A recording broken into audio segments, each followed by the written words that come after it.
Dia 14 de março. Santa Matilde. 968. Para a Alemanha, tinham se passado os dias do glorioso reino de Carlos Magno.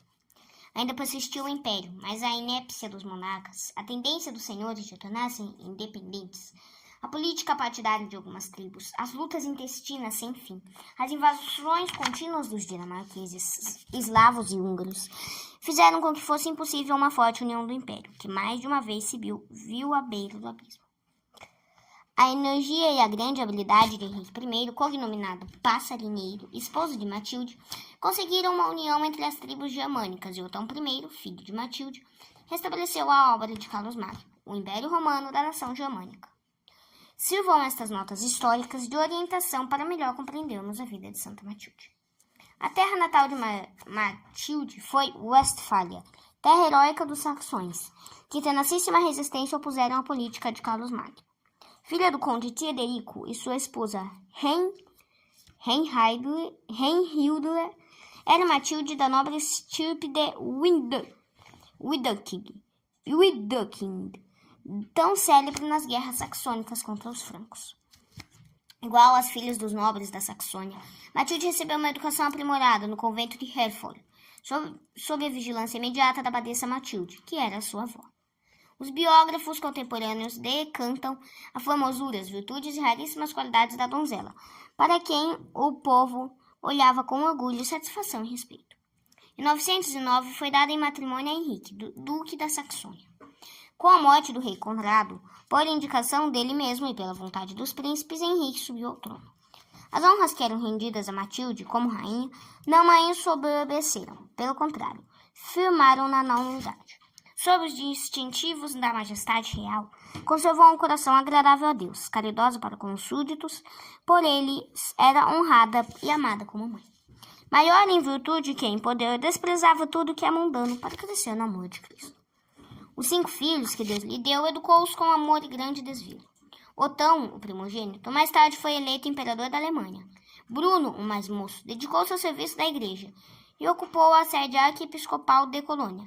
Gerberga casou-se com Gisalberto, duque da Lotaringia, e em segundas núpcias com Luís IV, rei dos francos. Edwiges contraiu matrimônio com Hugo, conde de Paris e fundador da dinastia dos Capetos. Como esposa, Matilde era exemplaríssima. A esposa dedicava mais leal amizade e era-lhe conselheira nas questões mais difíceis. Em compensação, possuía toda a confiança do rei, que se julgava feliz em ter uma esposa tão virtuosa. Só lhe temia a intervenção em favor do réu, e mais de uma vez entregou o julgamento ao trem, para evitar que Matilde se entristecesse. Existem muitos documentos e atas de processos que mencionam a influência benfazeja da rainha no andamento dos mesmos.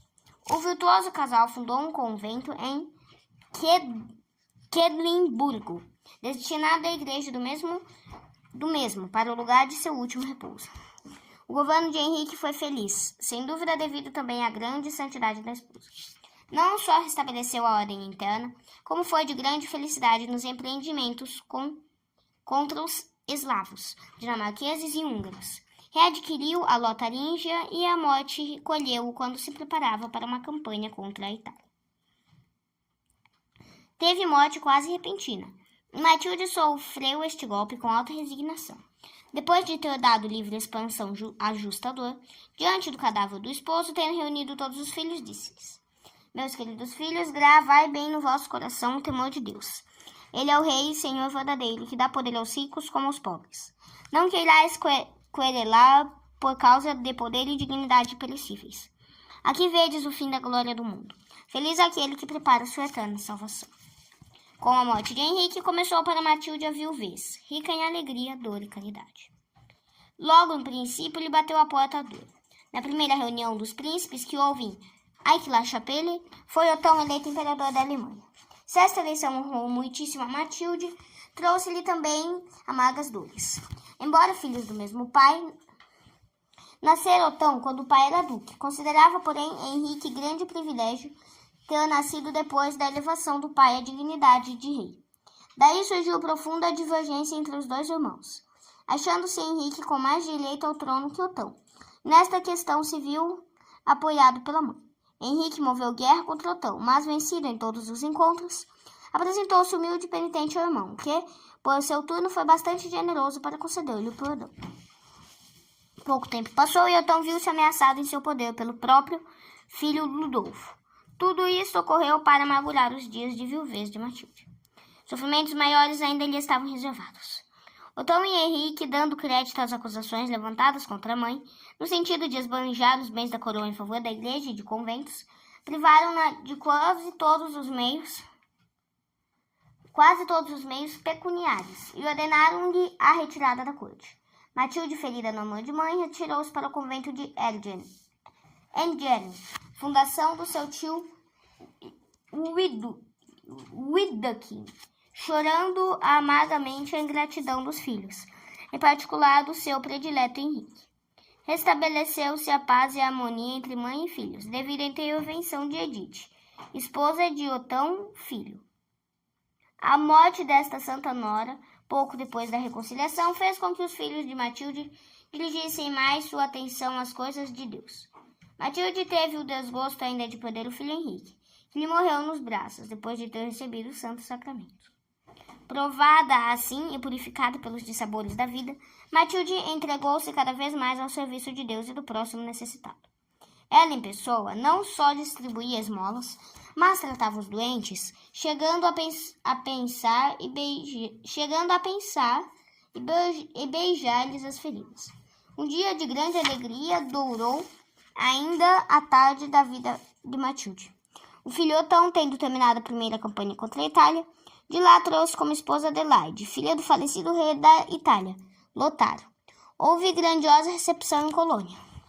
Lá pela última vez, Matilde, já bem idosa, se viu rodeada de toda a família, a qual pertencia agora mais uma santa, a sua jovem nora. Podemos dar crédito aos historiadores, que afirmam Colônia nunca ter visto tanto esplendor como naquela ocasião. O resto da vida, Matilde passou em Quedlinburgo, onde desejava morrer e descansar ao lado do marido. Em 986, foi acometida de grave doença. Sabendo que estava perto o momento de entregar a alma ao Criador, recebeu o santo viático das mãos do seu neto Guilherme, arcebispo de Mogúncia. O corpo foi sepultado no convento de São Servácio, em Quedlinburgo, ao lado do marido, de quem em vida durante 27 anos fora fidelíssima e santa esposa. Matilde, apesar de não ser formalmente canonizada, é venerada como santa. A Igreja sancionou esta veneração pela inserção de seu nome no catálogo dos santos, onde se lê: em Halberstadt, isto é, na diocese de Halberstadt, a morte da bem-aventurada rainha Matilde, mãe de Otão I, muito venerada por causa de sua paciência e humildade. O convento de Quedlinburgo apostatou em 1539, no tempo da Revolução Religiosa, vulgo Reforma Religiosa. O corpo de Santa Matilde lá ficou depositado na cripta da capela do castelo, esperando o dia em que a Alemanha protestante volte à fé antiga, aquela fé que lhe constituiu a grandeza no século X e lhe deu a Santa Imperatriz. Reflexões. A vida santa de Matilde confirma-nos a convicção de ser a santificação da alma, possível no meio dos perigos do mundo e Estado. Não há que seja excluído da graça e de santificação.